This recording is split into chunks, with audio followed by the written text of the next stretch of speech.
the stuff that you want to happen. And the second thing that I want you to do, be really mindful what's going on in your mind and the stuff that you say out loud.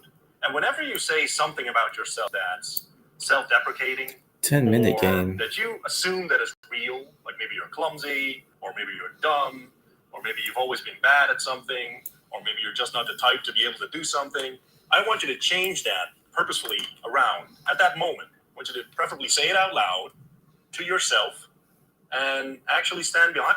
So let's say you've been having a hard time being disciplined. You're not going to say, I just have a hard time being disciplined. You're going to say, I'm getting more disciplined by the day. Discipline comes easy to me. I'm the kind of guy that gets his work done on time, every time. I put in the work because I'm master of my destiny. I know what I have to do to get to where I want to go, and I'm going to do it. I won't be a failure. Being a failure is lame. So, write down your goals every day, twice if you're hardcore, and start rephrasing and reframing your language. It makes a massive difference. Man, he's aggressive with the knight.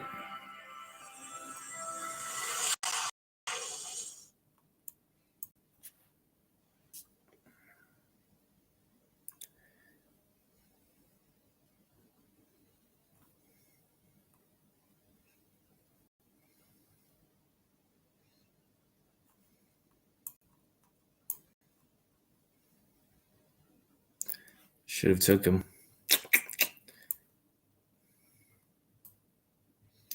Should have took him.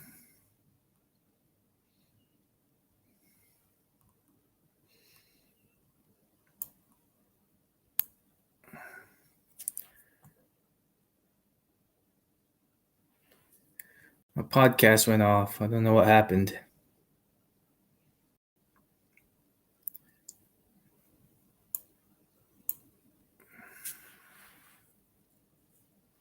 I don't know what happened. There we go.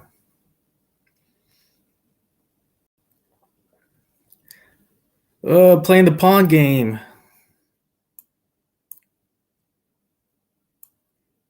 Let's get some rooks out there. No one really ever does that move but me.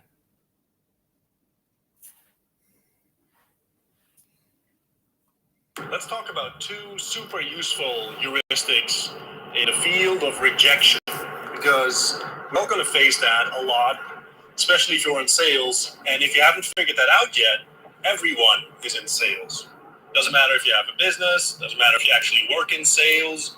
You are in sales almost 24/7, 365. If you want to convince someone of an idea, blood first. if you want to get your point across, if you want to seduce someone, it's all sales. So this is going to be useful for you because sales goes hand in hand with rejection. Now, I was in sales for a long time, almost over 15 years, and I have done over 10,000 sales presentations, so I know quite a few things about sales and rejection.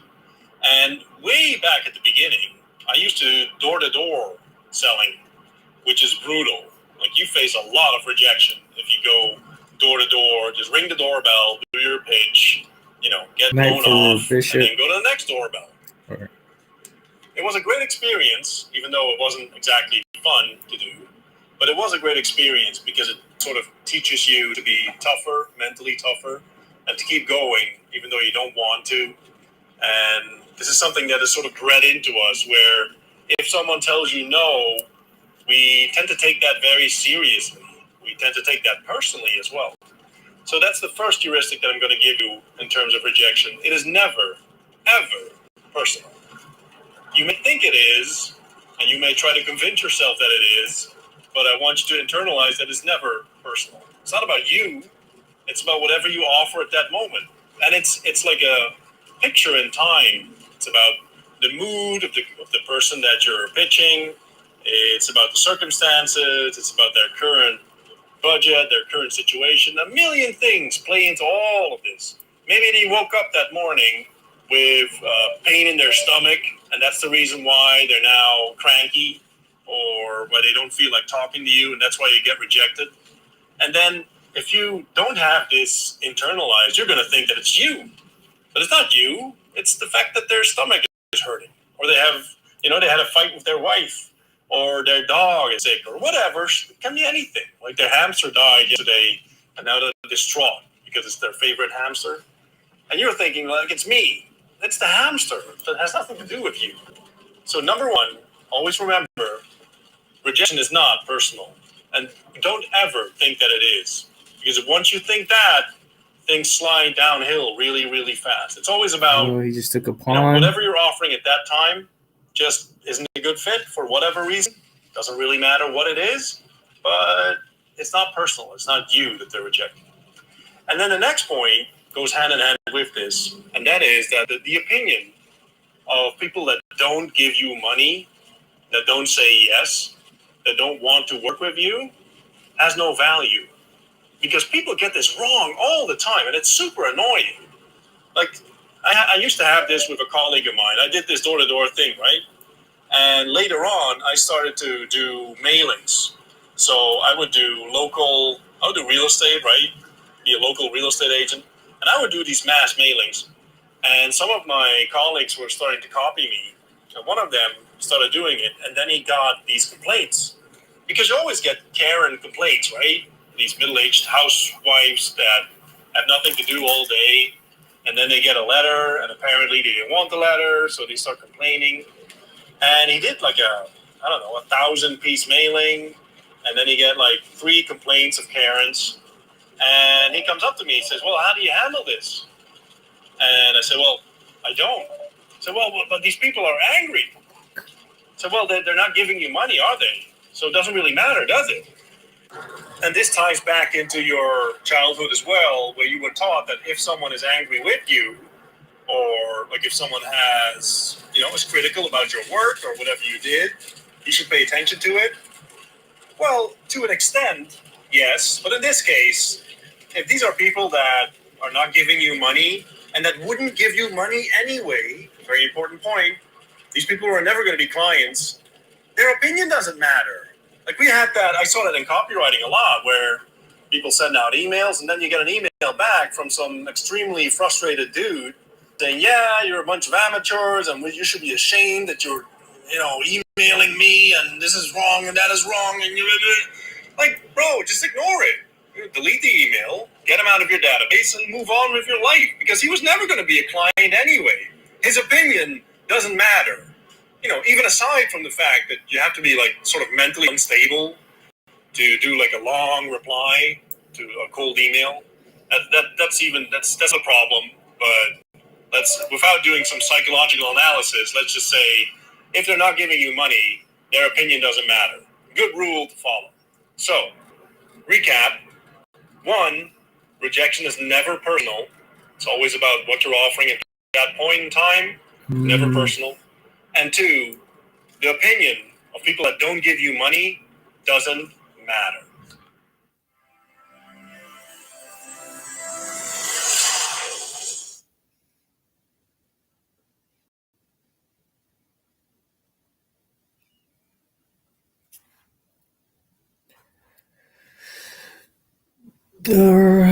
So that one's done. How to spot.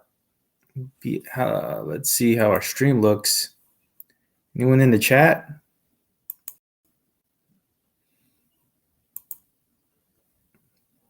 Not a very popular title.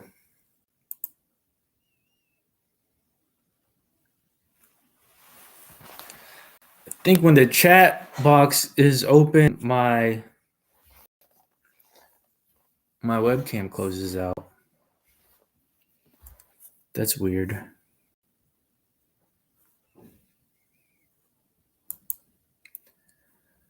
All right, let me finish this game.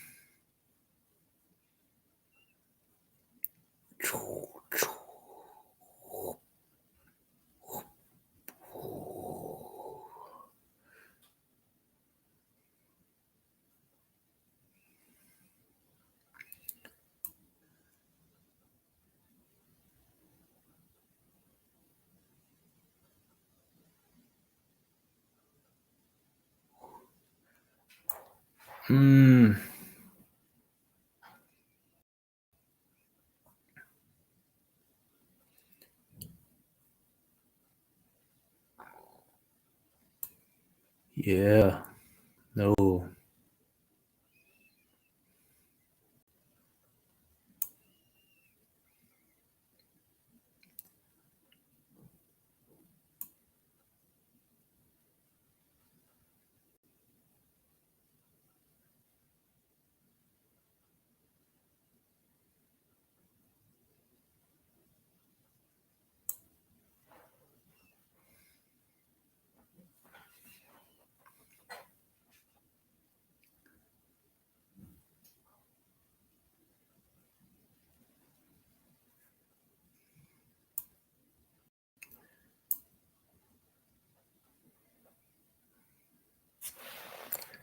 Time for another. Oh no. Let me give you a very useful bullshit dispelling technique. In the future, I'll be referring to these as heuristics. If you look up the word heuristic, you'll see that it's something like a shortcut that saves you some thinking. It's a useful rule that cuts through the clutter and gives you a result. But look it up, the word heuristic. It's HEURISTIC. Very useful word in your vocabulary. Anyway, I get a lot of questions from people, and they tend to come with a story. So it's a client did X, or this girl did Y, or my friend says Z, and then after that comes the story. It's usually, yeah, but in the past they did this, or I think, or I feel that, and the whole story always comes after. Now, if you want to get through the heart of the matter into human relationships and human behavior, what you want to do is always watch what people do, not what they say. This is a massively important heuristic for you to implement in daily life. Watch what people do, don't listen to what they say. This is exactly how, for example, kids learn. As a parent, most of you aren't parents now, but in the future will be. You'll notice that kids don't listen to what you say, they watch what you do. This is why dysfunctional people have dysfunctional children. They imitate behavior. They don't imitate the words. They don't pick up the lessons from what you say. So if someone wants to be rich and he says he wants to be rich, but he doesn't work, that tells us everything we need to know. If someone says that, they want to quit smoking and they keep smoking, that tells us everything we need to know. If you have someone that wants to do business with you, but doesn't call you back, or he doesn't work, or he doesn't show up with ideas, or he prefers to smoke weed, or if someone wants to be jacked and strong, but he doesn't go to the gym and he keeps eating junk food, that tells us all we need to know. And what we tend to do as human beings is that we tend to come up with a story around it. Say, yeah, well, he's fat, but in the past he worked out a lot, and his parents really treated him very poorly. And he doesn't live near a gym either. And also, like, Jupiter is in retrograde right now, and the moon is half full, so you can't really expect him to start his diet now. But he's a good kid. He has a good heart. All of that bullshit. Strip away the bullshit. Just look at what people do, not what they say. Because if they were really, genuinely serious, and if they were about it, they would do whatever is in their power. And if they don't, well, that tells us all we need to know. Ignore the words, look at the behavior. What people do, not what they say.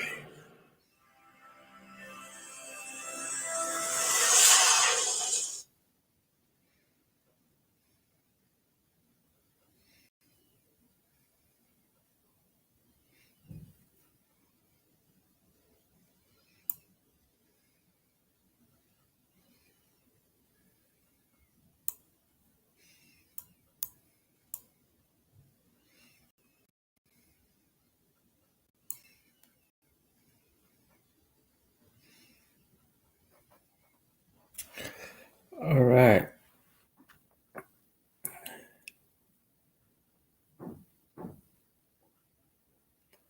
Does I guess these are podcasts.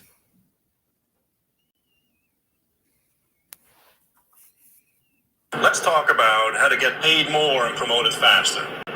I got a question about pay raises, and it was all about, the minimum wage is this, and then maybe I get 3% added to that, but some people are older, and blah, blah, blah. That's all bullshit. Let me first start by saying that there's nothing wrong with getting a job. So occasionally I make fun of wages, a 9 to 5, but it's just that. It's me having fun. It's not looking Killed down him. on that at all. Because I had jobs, most successful rich people have jobs, and like I said, there's nothing inherently wrong with it. Who's What's next? wrong with it is actually accepting the whole culture around, let me work my way up in the next 10 years and get a 3% pay raise every year, and then maybe one day I'll make it to middle manager. That is wrong, and I don't want you to do that. I don't want you to take the normal trajectory. I want you to take a extraordinary trajectory. And here's how to do it.